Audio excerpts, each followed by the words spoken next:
Reda Bellage, les images de nos reporters à Lyon, à l'Haye-les-Roses, correspondent à peu près aux remontées de terrain que vous avez. C'est une soirée pour le moment qui est calme.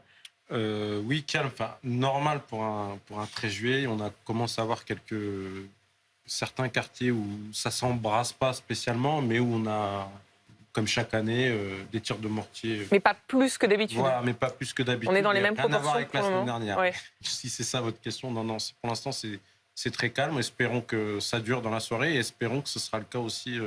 Ce sera le cas demain. Après, je pense que ce qui a fait beaucoup la différence, au-delà des parents, au-delà de la gêne occasionnée pour le trafic de stupéfiants, il y a aussi la présence policière et puis le rapport de force.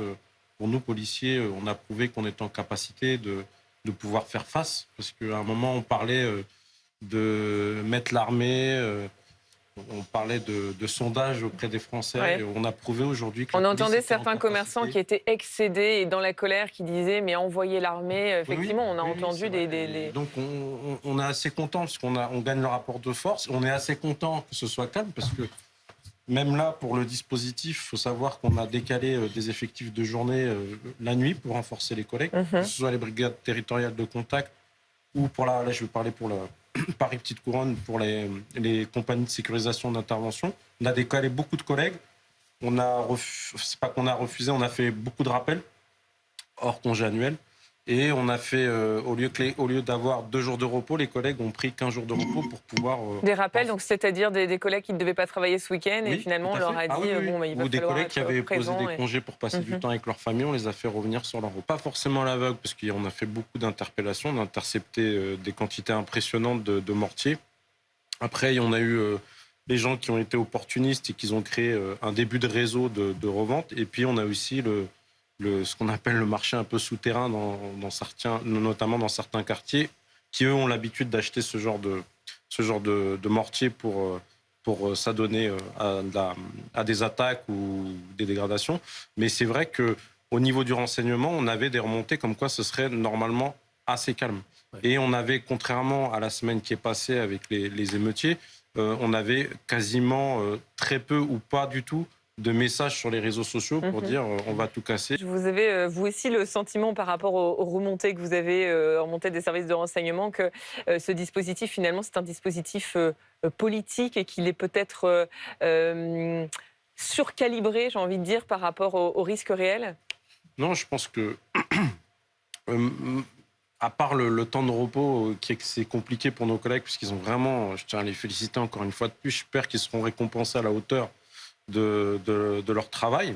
Mais la problématique, c'est que vous avez, les collègues ont travaillé très très dur. On est arrivé à un niveau de violence qui a jamais été atteint, notamment par rapport à 2005. C'était plus long, mais les violences, elles étaient ciblées différemment. On a attaqué la famille d'un maire, on a attaqué des policiers comme d'habitude, mais au-delà de brûler des voitures, on s'est attaqué aux collectivités territoriales, aux transports en commun, et ça a touché un peu, même dans certains quartiers, des gens ne comprenaient pas en fait. Et nous, on ne pouvait pas, je pense, après, c'est pas à moi de parler pour le gouvernement, hein, je suis représentant des policiers, mais on est obligé, à titre préventif, de montrer aussi qu'on est en capacité de pouvoir faire face. Si jamais vous diminuez et que malheureusement ça tourne mal, le gouvernement peut se retrouver parce qu'il s'est positionné. Nous, ça nous a marqué la semaine dernière. Il n'a pas respecté, le président, il n'a pas respecté la présomption d'innocence pour notre collègue.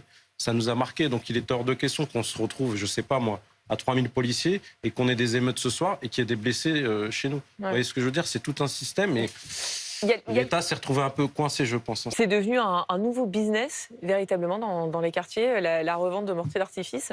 Oui, c'est, on va dire, un phénomène de mode. Vous pouvez vous dissimuler, vous pouvez atteindre des forces de l'ordre, un commissariat, facilement à distance.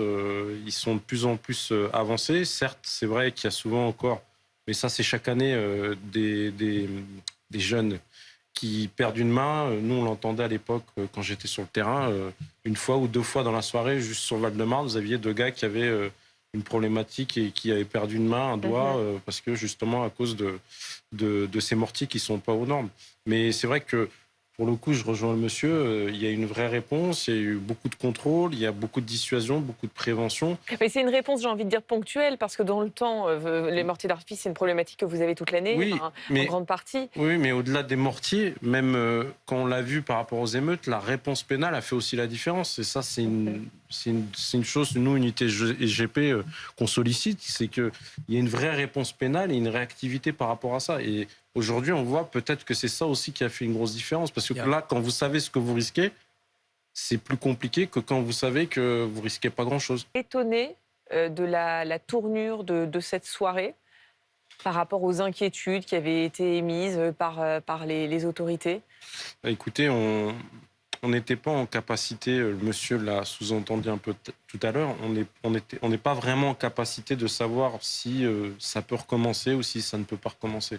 Ce que je peux vous dire, c'est que au-delà de peut-être de la participation des familles, le positionnement de certains politiciens qui, au début, c'est mon avis, l'avis de mon syndicat, embrasaient les choses et attisaient la haine un peu, enfin beaucoup, contre les policiers. Tout le monde est un peu redescendu. Il y a une vraie réponse pénale.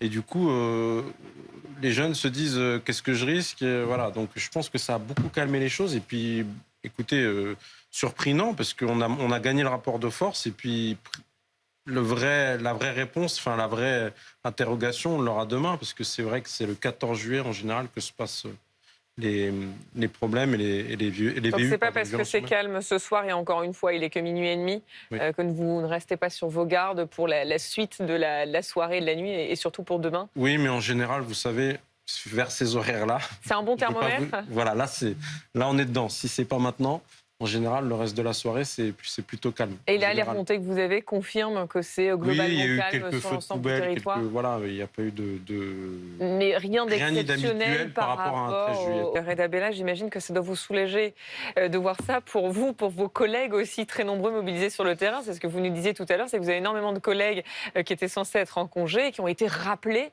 130 000 forces de l'ordre, policiers et gendarmes qui sont mobilisés aujourd'hui, et enfin jusqu'à samedi matin, 45 000 ce soir, 45 000 demain soir, sur l'ensemble du Oui, territoire. c'est 45 000 forces de l'ordre tous les jours depuis quasiment une semaine.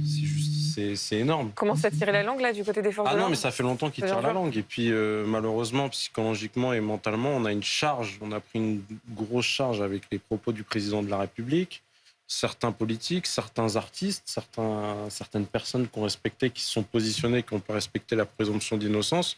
Et nous, ça a énormément marqué mes collègues.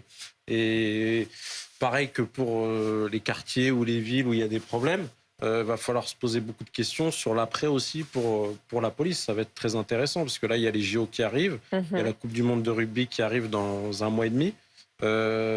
Là, on sait, les collègues ne sont pas reposés. Hein. Ça va être très, très compliqué. Hein.